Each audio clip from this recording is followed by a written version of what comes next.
பவேரியா கொள்ளைகளை பிடிக்க தனிப்படை அமைங்கள் அப்படின்னு முன்னாள் டிஜிபி எஸ்ஆர் ஜாங்கிட் தற்போது இருக்கிற பொறுப்பு டிஜிபி திரு வெங்கட்ராமனுக்கு ஒரு கடிதம் எழுதுகிறார். ஐயோ 200 வழக்குகளா?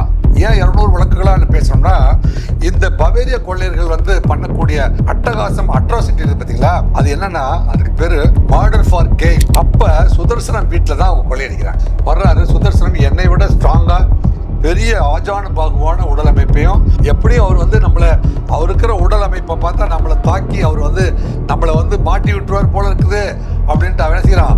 அவன் வச்சிருக்கிற நாட்டு துப்பாக்கியில அவன் க்ளோஸ் அட் செஸ்ட்லேயே ஃபயர்.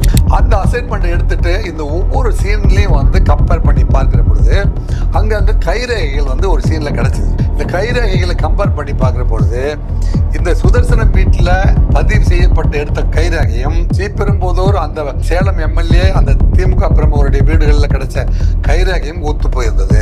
உடனே இந்த 5 தனிப்படைகளும் ஜெயலலிதா அவர்களுக்கு 10 லட்சம் ரூபாய் பணம் கொடுத்து 5 பிரத்யேகமான வண்டிகளையும் சூட் அட் சைட் அப்படிங்கிற ஆர்டர் கொடுத்து இவங்களை நீங்க துப்பாக்கியால் சுட்டு பிடிக்கலாம் அப்படிங்கிற ஸ்பெஷல் ஆர்டர் கொடுத்து இவங்களை அனுப்பி வச்சாங்க. அப்போதான் ஈவிரக்கமின்றி பணத்துக்காக இந்த கூட்டம் அப்படியே சுட்டு கொன்று விட்டு பணத்தை கொள்ளையடித்து விட்டு தப்பி ஓடுமா? இப்படி ஒரு கூட்டம் இந்தியாவில் இருக்கிறதா, இறக்கமற்ற கூட்டம் இருக்கிறதா அப்படிங்கிறத வெளிச்சம் போட்டு காட்டியது கூட இந்த வழக்குடைய விசாரணை என்று சொன்னால் அது மிகையாகாது. உலகெங்கும் வாழும் தமிழ் சொந்தங்களுக்கு எனது அன்பான வணக்கங்கள். உயர் நீதிமன்றத்துக்கு போகும்போதெல்லாம் நமக்கு ஆதரவு தெரிவிப்பதாகவும், நம்ம யூடியூப் சேனலை அதிகமாக பார்ப்பதாகவும், அதில் பல்வேறு தகவல்கள் இருப்பதாகவும் சொல்லுகின்ற உயர்நீதிமன்ற வழக்குரைஞர்கள் அத்தனை பேருக்கும் தற்போது தென்காசி கோயிலுக்கு சென்றிருந்தால் அங்கு பக்த கோடிகளாய் வந்தவர்களும் கூட அடையாளம் கொண்டு ஆர்ஆர் ரிவ்யூஸ் ராஜேந்திர ராஜா ஐயா தானே அப்படின்னு கேட்குறீங்க. அதில் குறிப்பாக நல்லாசிரியர் விருது பெற்ற சிவலிங்கம், அவர் சிவலிங்கம் இங்கே இருக்கிற திருவண்ணாமலையிலிருந்து தென்காசிக்கு சாமி கும்பிட வந்தவர். ஐயாவை பார்த்துட்டேன் அப்படின்னா நமக்கே பெருமையாகவும் ஆச்சரியமாக இருக்குது.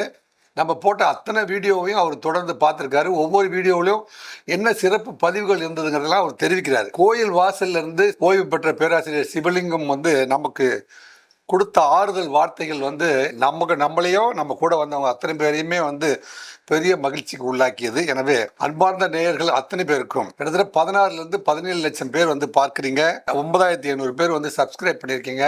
அத்தனை பேருக்கும் இந்த வீடியோவின் வாயிலாக நன்றி கலந்த வணக்கங்களை தெரிவித்துக் கொள்கிறோம். இதெல்லாம் வார்த்தைகளால் உங்களுக்கு நன்றி சொன்னதுனால அது நிறைவேறி விடாது. இருப்பினும் நெஞ்சார்ந்த அன்பு, நன்றி. என்றும் உங்கள் அன்புக்கு கடமைப்பட்டவர்களாக நாங்கள் இருக்கிறோம் என்பதை இதன் மூலமாக தெரிவித்துக் கொள்கின்றோம். பவேரியா கொள்ளையர்கள் நம்ம பல்வேறு தலைப்புகளில் பல்வேறு முக்கிய தகவல்களையும் பயனுள்ள தகவல்களையும் மக்கள் கரண்ட் அஃபேரில் தெரிந்து கொள்ள வேண்டிய தகவல்களையும் நம்ம பதிவு செஞ்சு உங்களுக்கு சமர்ப்பிச்சிருக்கிறோம். அந்த விதத்தில் பவேரியா கொள்ளையர்கள் அப்படிங்கிற ஒரு கொள்ளையர்களை பற்றி நம்ம பார்க்க போகிறோம். பவேரியா கொள்ளையர்களை பிடிக்க தனிப்படை அமைங்கள் அப்படின்னு முன்னாள் டிஜிபி எஸ்ஆர் ஜாங்கிட் தற்போது இருக்கிற பொறுப்பு டிஜிபி திரு வெங்கட்ராமனுக்கு ஒரு கடிதம் எழுதுகிறார் அப்படின்னு ஒரு தகவல். அது தலைப்பு செய்தியாக வந்திருக்குது. இந்த செய்தி தான் இப்போ ஊடகங்கள் மத்தியில் ஒரு பெரிய பேசு பொருளாக மாறி இருக்குது. இவங்க பவேரியா கொள்ளையர்கள் என்றால் யார் அப்படின்னு கேட்டிங்கன்னா, வட இந்தியாவை பொறுத்த வரைக்கும் பார்த்தீங்கன்னா கல்கத்தா கொள்ளையர்கள் இருக்காங்க, பீகார் சட்டர் கொள்ளையர்கள் இருக்காங்க, ராஜஸ்தானிய கொள்ளையர்கள் தனியாக இருக்காங்க, அது இல்லாமல் பவேரியா கொள்ளையர்கள் அப்படின்னு இருக்காங்க. இவங்கெல்லாம் இது மட்டும் இல்லாமல் ஈரானிய கொள்ளையர்கள்னு ஒரு குரூப் இருக்காங்க. இப்போ இவ்வளோ குரூப்ஸையும் ஆர்ஆர்டிவி இன்ட்ராக்ட் பண்ணியிருக்குது, அவங்கள பற்றியெல்லாம் பேசியிருக்குது. ஏன்னா அவ்வளவு தூரம் காவல்துறையில் நம்ம பயணம் பண்ணியிருக்கோம், அத்தனை கேஸையும் டீல் பண்ணியிருக்கோம். அதனால தான் நம்ம ஸ்ட்ராங்காக உண்மை சொல்ல முடியுது. ஸோ பவேரியா கேங்கவே பார்த்துருக்கீங்களா அப்படின்னு கேட்டால், 1995 2005 வரை பவேரியா கொள்ளையர்கள் தமிழ்நாட்டில் இருக்கிற ஆந்திரா பார்டரில் தொடர்ந்து அவங்க கொள்ளை சம்பவத்தை அரங்கேற்றி கிட்டத்தட்ட 200 வழக்குகள் பதிவு செய்யப்பட்டது. ஐயோ 200 வழக்குகளா அப்படின்னா, ஆமாம் 200 வழக்குகள். ஏன் இந்த 200 வழக்குகளை நம்ம கடுமையாக பதிவு செய்ய வேண்டியிருக்குது? 200 வழக்குகளா அப்படின்னு பேச வேண்டியிருக்குது.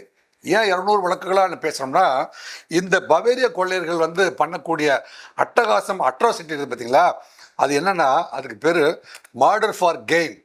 குற்றங்கள்லேயே தலையாய குற்றமாய் காவல்துறை கருதக்கூடிய இந்திய வரலாற்றில் இந்திய போலீஸில் வந்து ரெவ்யூவில் பார்த்தீங்கன்னா மர்டர் ஃபார் கெயின், அப்புறம் causing hurt to commit theft அப்படின்னு பேர், அதுக்கு பேர், அல்லது ராபரி, இந்த மாதிரியான விஷயங்கள்லாம் வந்து கொடும் குற்றமாக கருதப்படக்கூடிய ரெவ்யூ பண்ணக்கூடிய குற்றத்தை சர்வசாதாரணமாக பண்ணக்கூடியவங்க தான் இந்த பவேரியா கூட்டத்தை சேர்ந்தவர்கள். என்ன பண்ணுவாங்க அப்படின்னு பார்த்தா, இவங்க வந்து ஆரம்ப காலத்தில் இவங்க வந்து என்ன செய்வாங்க அப்படின்னா, இவங்க வந்து ஹரியானாவை சேர்ந்த பதன்கோட்டு, பஞ்சாப், ஜம்மு காஷ்மீர், ராஜஸ்தான், ஊபி போன்ற இந்த 5 ஸ்டேட்டில் வந்து இவங்க வசிக்கிறாங்க.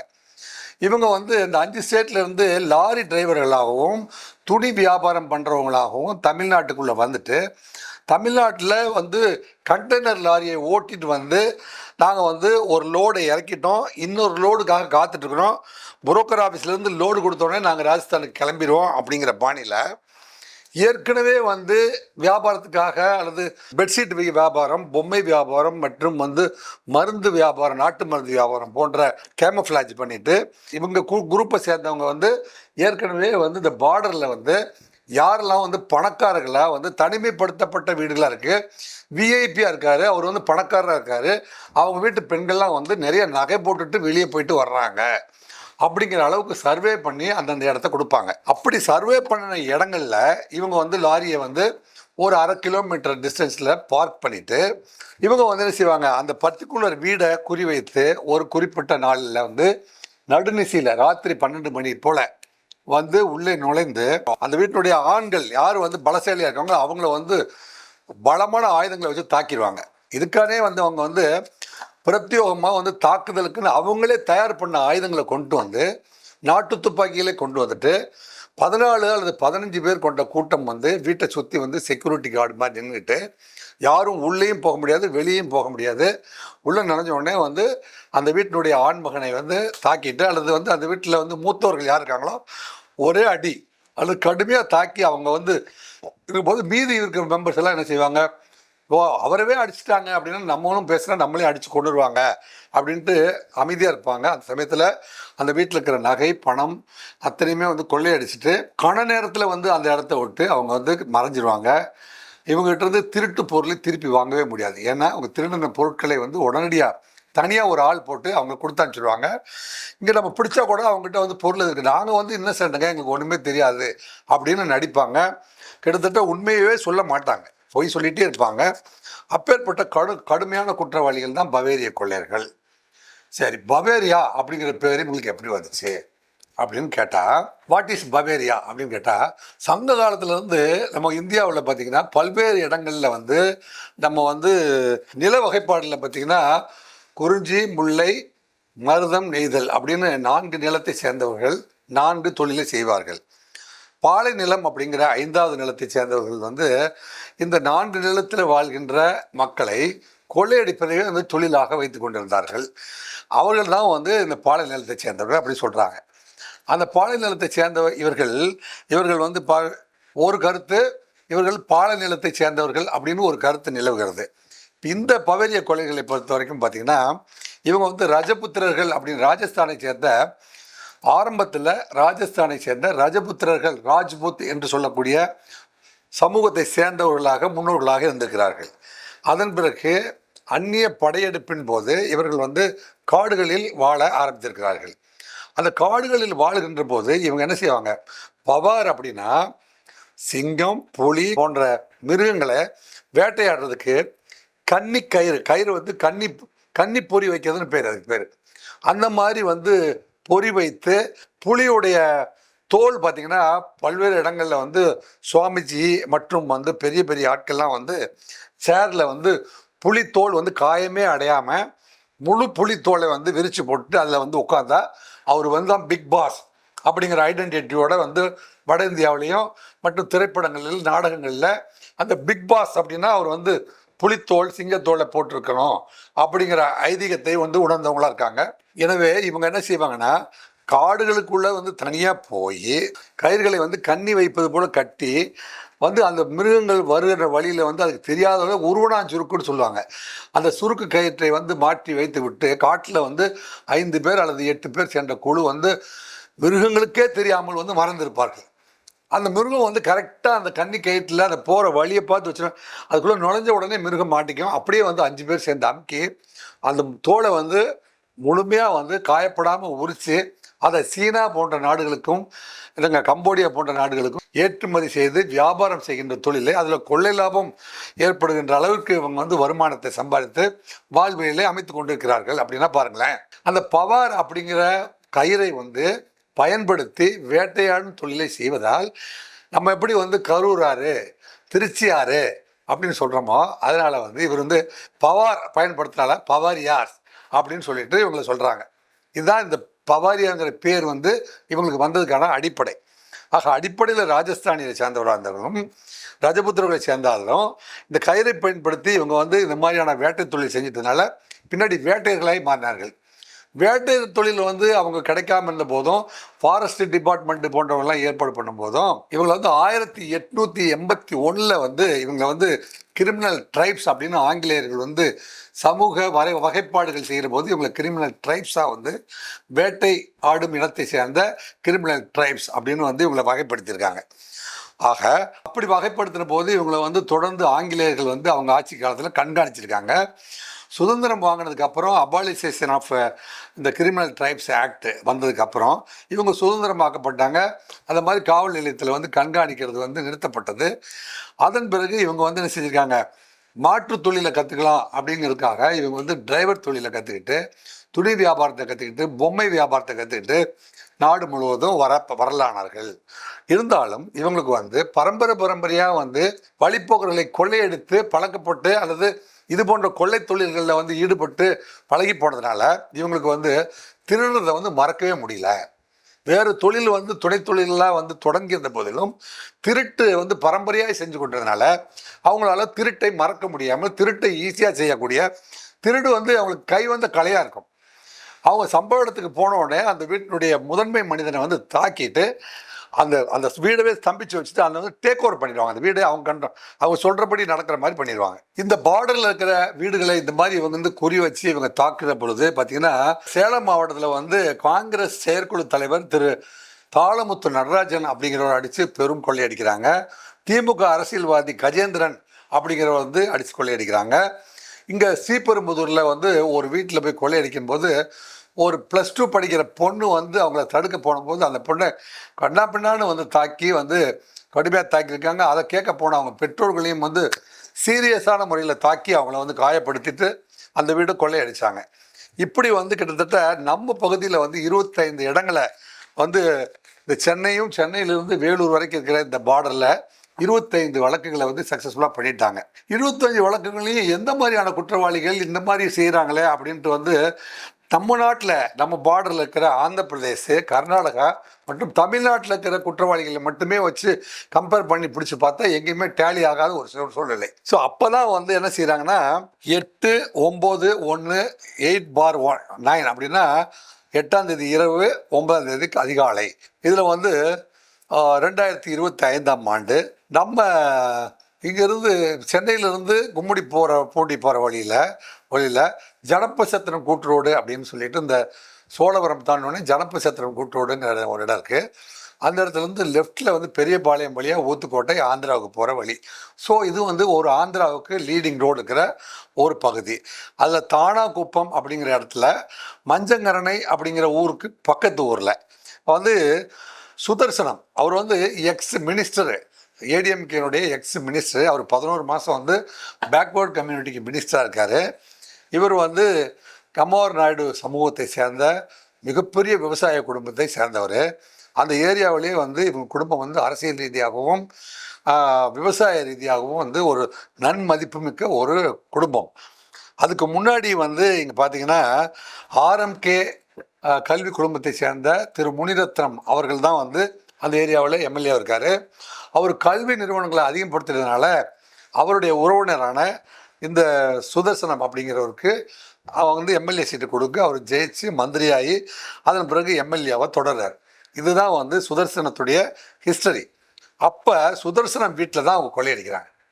சுதர்சனம் வீட்டுக்குள்ளே நுழைகிற பொழுது அவருக்கு 2 மகன்கள். ஒரு மகனுடைய பெயர் விஜயகுமார், இன்னொரு வந்து சதீஷ்குமார். 2 மகனுக்கும் வந்து மாடியில் ரூம் இருக்குது, இவருக்கு வந்து கீழே ரூம் இருக்குது. ஸோ ராத்திரி 2 மணிக்கு இந்த பவேரியா கொள்ளையர்கள் 15 பேர் வந்து அந்த வீட்டை சுற்றி 7 பேர் நின்றுக்கிறாங்க. 7 பேர் வந்து துப்பாக்கியோடவும் கடுமையான ஆயுதங்களோடவும் வந்து அந்த வீட்டுக்குள்ள நுழையிறாங்க. அந்த வீட்டில் நுழைஞ்சு மாடியில் தான் குடியிருக்காங்க, கீழே வெறும் ஹால் தான் இருக்குதுன்னு நினச்சிட்டு கீழே இருக்கிற ஹாலை கவனிக்கல. கீழே தான் வந்து சுதர்சனம் இருக்கார். மேலே வந்து அங்கே போய் ஃபர்ஸ்ட் ரூம் திறந்தோடனே சதீஷ்குமார் கதவு திறக்கிறார். திறந்த உடனே இமீடியட்டாக கடுமையான ஆயுதங்களில் கடுமையாக தாக்குறாங்க. தாங்கினோடனே அவர் ஃபெயிண்ட் ஆகி கீழே விழுந்துடுறாரு.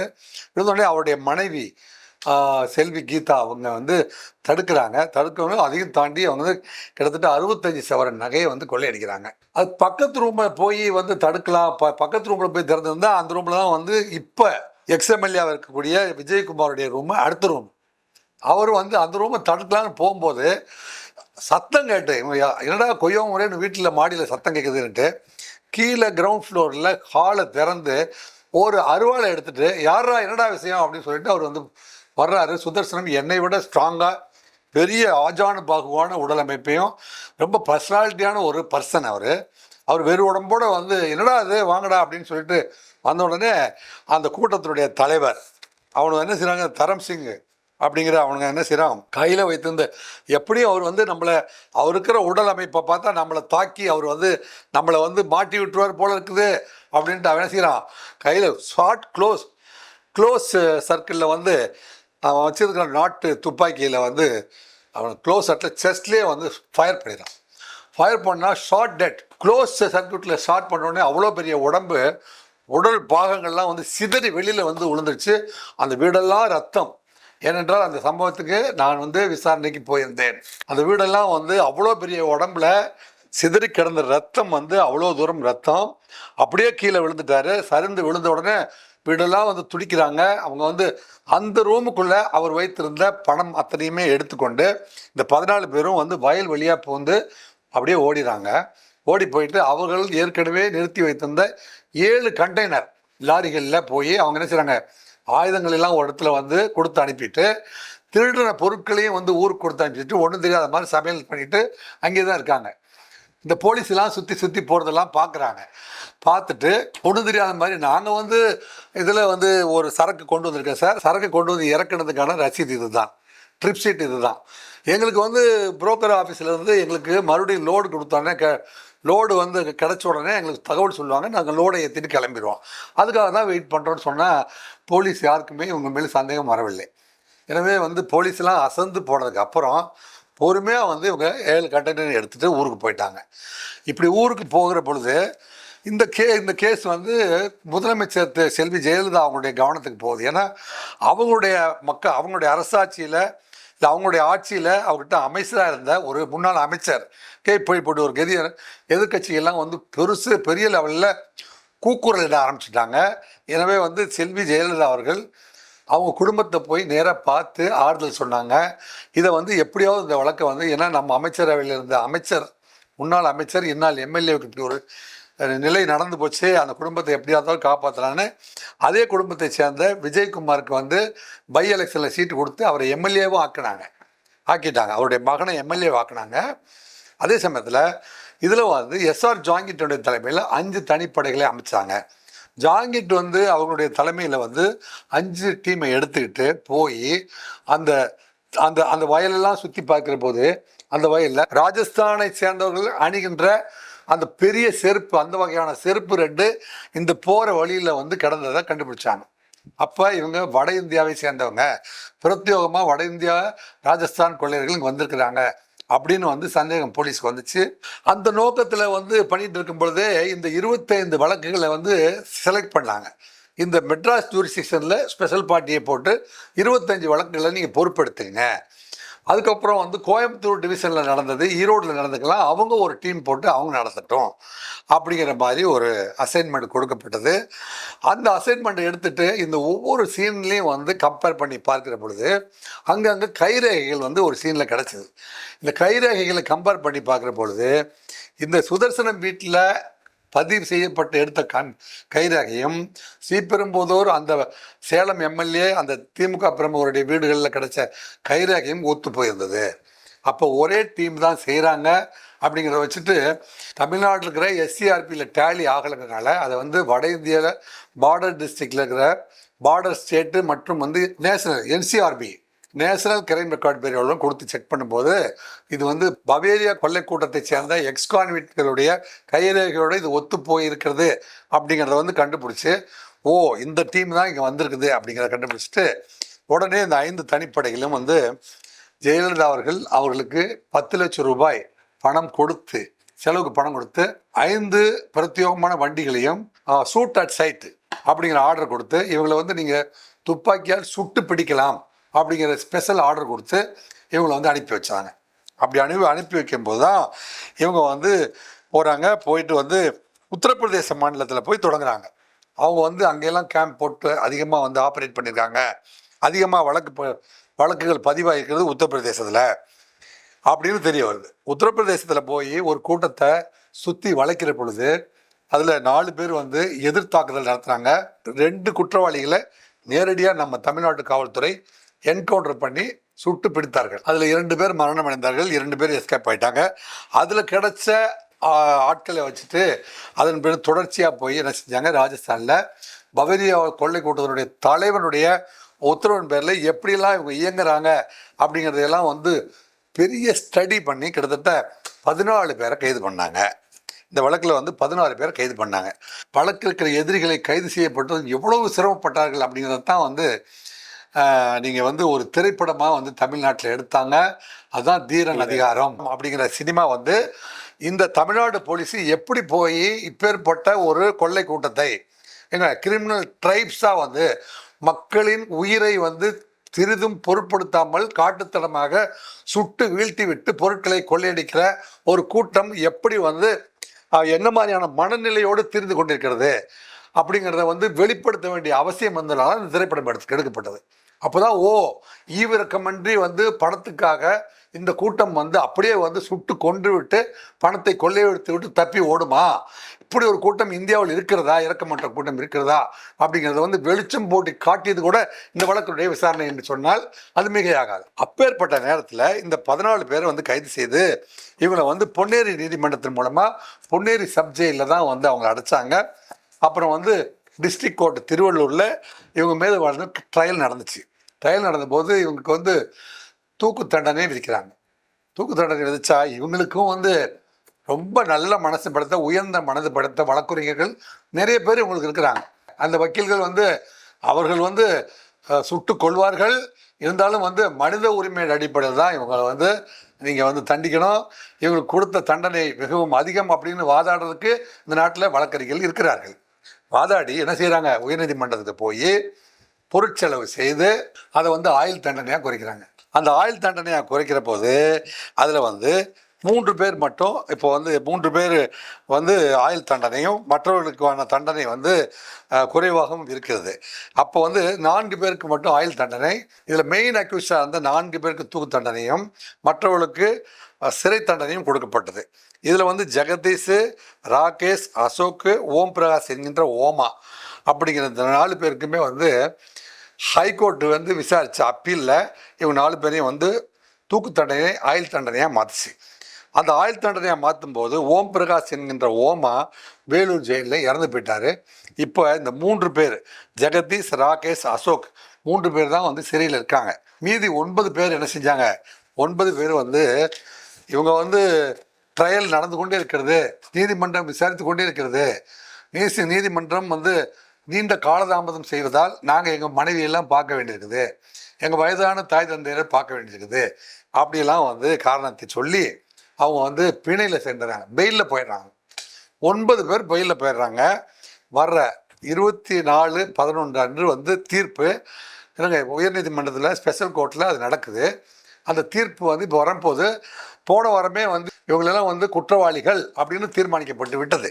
அப்பீல்ல குற்றவாளிகள் என்று தீர்மானிக்கப்பட்டு விட்டால் அவங்க வந்து ஜட்ஜ்மெண்ட் சொல்கிற அன்னைக்கு அந்த குற்றவாளிகள் அத்தனை பேருமே நீதிமன்றத்துக்கு முன் நிறுத்தப்பட்டு அவங்க முன்னிலையில் தான் வந்து ஜட்ஜ்மெண்ட் ப்ரொனவுன்ஸ் பண்ணுவாங்க. அப்படி பண்ண போகிற 24ஆம் தேதி பண்ண போகிறாங்க. இன்றைக்கி நம்ம பேசிகிட்டு இருக்கோம், 23ஆம் தேதி பேசிகிட்டு இருக்கிறோம். இதுவரை வந்து குற்றவாளிகளை கைது செய்யவில்லை. இதில் குற்றவாளிகள் அத்தனை பேருமே வந்து பெயிலில் போயிட்டாங்க. பெயிலில் போயிட்டு 2 பேர் ஹரியானாவில் இருக்காரு, 2 பேர் பஞ்சாபில் இருக்காரு, 2 பேர் ஜம்மு காஷ்மீர், 2 பேர் ராஜஸ்தான், ஊபியில் இருக்காங்க. இவங்க அத்தனை பேர் மேலேயும் வாரண்ட், நான் பெயிலபிள் வாரண்ட் இருக்குது. வாரண்டை எக்ஸிக்யூட் பண்ணி இவங்களை கொண்டு வந்து ஆஜர்படுத்துவதற்கு தனிப்படை அமைத்தும் வந்து பிரயோஜனம் இல்லாமல் இருக்கு. தனிப்படையால் அவர்களை கொண்டு வந்து சேர்க்க முடியவில்லை. இது இன்றைய நிலைமை. அது மட்டும் அல்லாமல் இவங்க மீது வந்து பதிவு செய்யப்பட்ட வழக்குகள் மொத்தம் வந்து 24 வழக்குகள். இந்த வழக்கில் வந்து 3 வழக்கு தான் வந்து தண்டனை கொடுக்கப்பட்டிருக்கிறது. மீது 21 வழக்குகள் நிலுவையில் இருக்குது. 21 வழக்குகள் இந்த எதிரிகள் மீது நிலுவையில் இருக்குது. இவங்க வந்து இந்த 14 பேரை கைது பண்ணது மட்டும் அல்லாமல் இந்த வழக்கை விசாரிக்கிற பொழுது இந்த குற்றவாளிகளுக்கு யாரெல்லாம் உடந்தையா இருந்தாங்க, வண்டியை கொடுத்தது யாரு, பணம் கொடுத்து அனுப்புறது யாரு, ஆயுதங்களை கொடுத்து அனுப்புறது யாரு, அப்புறம் இவங்களை வந்து பதுங்குவதற்கு ஏற்பாடு பண்ணினது யாரு, திருட்டு பொருட்கள்லாம் வந்து விற்பனை செய்து கொடுத்தது யாரு அப்படிங்கிறது எல்லாம் வந்து கன்சால்டேட் பண்ணி 21 குற்றவாளிகள் மீது வழக்கு பதிவு செய்யப்படுறது. அந்த 21 குற்றவாளிகளும் இதுவரை கைது செய்யப்படவில்லை. அப்போ இந்த வழக்கில் வந்து இன்னும் கைது செய்யப்பட வேண்டிய குற்றவாளிகள் 21 பேர், பெயிலில் போனவங்க 9 பேர். ஆக 21 + 9 30 பேரை கொண்டு வந்து இந்த நீதிமன்றத்தில் ஆஜர்படுத்த வேண்டியதாக இருக்குது. எதுக்குல இந்த 3 வழக்குகள் மட்டுமல்லாமல் இன்னும் விசாரிக்கப்பட வேண்டிய 21 வழக்குகளுக்குள்ள இந்த குற்றவாளிகள் 30 பேரையும் கொண்டு வந்து ஆஜர்படுத்த வேண்டிய பொறுப்பும் கடமையும் வந்து தமிழ்நாட்டு காவல்துறையில் இருக்கிறது. இருந்தாலும் காவல்துறை வந்து இதற்கான தனிப்படை அமைத்து இந்த எதிரிகளை கொண்டு வந்து நீதிமன்றத்தின் முன்பு நிறுத்தப்படவில்லை. எனவேதான் எஸ்ஆர் ஜாங்கிட் அவர்கள் வந்து என்ன செய்கிறாரு, நாங்கள் வந்து பவேரியா கொள்ளையர்களை வந்து பிடிப்பதற்கு 5 தடுப்படை அமைத்து இவங்களை வந்து மிக வந்து காவல்துறையுடைய உச்சபட்ச முயற்சி எடுத்து இவங்களை கைது பண்ணோம். கைது பண்ணதில் இந்த 30 பேர் வந்து வெளியில் இருக்கிறாங்க, தீர்ப்பு வரப்போகுது. எனவே வந்து ஸ்பெஷல் பார்ட்டியை ஏற்பாடு பண்ணி இவங்களெல்லாம் அரெஸ்ட் பண்ணி கொண்டு வந்து நீதிமன்றத்துக்கு முன்னாடி நிறுத்தி வந்து இவங்களை வந்து இவருக்கு உரிய தண்டனையை பெற்றுக் கொடுங்கள். காவல்துறை இந்த தனி படையை வந்து உடனே அமைச்சு எப்படியா இருந்தாலும் நீதிமன்றத்தை உத்தரவுக்கு கட்டுப்பட்டு ஆக வேண்டும், இதை நிறைவேற்றி ஆக வேண்டும் அப்படிங்கிற ஒரு சூழ்நிலை இருந்த போதிலும் எப்படி நாளைக்கு தீர்ப்புனா இப்போ பண்ண முடியும் அப்படின்னு கேட்டால், நம்ம என்ன சொல்கிறோம், ஆர்ஆர் ரிவ்யூஸ் வந்து எப்போவுமே வந்து சொல்யூஷன் மேக்கர். குறை கூறுவது மட்டும் ஆர்ஆர் ரிவ்யூவில் எப்பவுமே இருக்காது. நம்ம ஒவ்வொன்றுக்குமே ஒரு சொல்யூஷன் சொல்லுவோம். 25 ஆண்டுகளுக்கு மேலே கிரைமில் வந்து நம்ம வந்து திறமையான முறையில் பணியாற்றி இந்தியா முழுவதும் வந்து சென்று ராஜஸ்தானுக்கு போயிருக்கோம், 10 தடவை போயிருக்கோம். ராஜஸ்தானில் நம்ம போன கேஸெல்லாம் சக்ஸஸ் பண்ணியிருக்கோம். பீகார் போயிருக்கோம், 10 தடவை போயிருக்கோம். அங்கே பீகார் சட்ட கொலைகளை பிடிச்சி வந்து தமிழ்நாட்டில் சிறையில் அடைச்சது நம்ம தான். அதே மாதிரி வந்து பாம்பே போயிருக்கிறோம், அங்கே வந்து ஈரானிய கொள்ளையர்களை பிடிச்சி வந்து சிறையில் அடைத்தவர் நம்ம தான். எனவே நம்ம டீம் வந்து இவ்வளோ தூரம் பண்ணினதுனால இத்தனை பேர்த்தை பற்றி நமக்கு தெரியுது. சரி, ரைட்டு, இப்போ என்ன பண்ணுறது, எல்லாருமே வந்து குறை கூடவே வந்துட்டீங்களே, என்ன செய்யலாம் அப்படின்னா அதுக்கு நம்ம ஒரு வழியை சொல்கிறோம். வள்ளுவர் தான் நமக்கு அதை சொல்லி கொடுத்தார். இதனால் இவன் முடிக்கும் என்று ஆய்ந்து அதனை அவன்கண் விடல். யாரெல்லாம் வந்து வடநாட்டுக்கு போய் இந்த பவேரியா கொள்ளையர்களை வந்து பிடிப்பதில் எக்ஸ்பர்ட்டாக இருந்தார்களோ அதில் லெஃப்ட் அவுட் அதிகாரிகளை வந்து ஏன் ஜாங்கிட்டு அல்லது அவர் கூட இருந்தவங்க அல்லது அவரோட துணை இருந்தவர்கள் அத்தனை பேரையுமே வந்து அட்வைசர்ஸாக எடுத்துக்கிட்டு அந்த பகுதிக்கு போய் இந்த வழக்குகளில் இந்த 24 வழக்குகள்லையும் இந்த இந்த 9 பேருக்கும் வந்து யாரெல்லாம் வந்து பெயிலுக்கு ஆஜரான வழக்குரைஞர்கள் யார் அப்படிங்கிறத பார்த்து அந்த வழக்குரைஞர்கிட்ட போய் நேரடியாக பேச்சுவார்த்தை நடத்தணும். இந்த கட்டில் இந்த கேஸ் டைரியில் யாரெல்லாம் வந்து பெயில் கொடுத்தாங்க அப்படின்னு அந்த ட்ரையல் கோர்ட்டில் இருக்கும். அந்த ட்ரையல் கோர்ட்டில் வந்து பெயில் கொடுத்த ஒரு ஆளுக்கு 4 பேர் பெயில் கொடுத்துருப்பாங்க. அந்த 4 பேர்த்தையும் ரவுண்ட் அப் பண்ணி கொண்டு வந்து நீங்கள் தான் இந்த 9 பேர்த்தையும் பெயில் அனுப்பியிருக்கீங்க, நீங்கள் எல்லோரும் வந்து அவங்கள பிடிப்பதற்கு எங்களுக்கு துணை புரியுங்கள் அப்படின்னு அவங்க வந்து என்ன செய்யலாம், சம்மன் கொடுத்து அவங்கள வந்து ஆஜர்படுத்தவில்லை, நீங்கள் வந்து அவங்கள பிடிச்சு ஆஜர்படுத்தவில்லை என்றால் நீங்கள் வந்து அவர்களுக்கு பதிலாக வந்து சிறைக்கு வந்து அனுப்பப்பட வேண்டிய கட்டாயத்தில் இருக்கிறீர்கள் அப்படிங்கிறத வந்து தெளிவாக எடுத்து சொன்னால் உங்களுக்கு தெளிவான ரூட் கிடச்சிரும். நீங்கள் போய் அவங்கள கொண்டு வந்து ஆஜர்படுத்தலாம். எதிர்கால காவல்துறைக்கு இது ஒரு மிகப்பெரிய வழிகாட்டியாக இருக்கும்.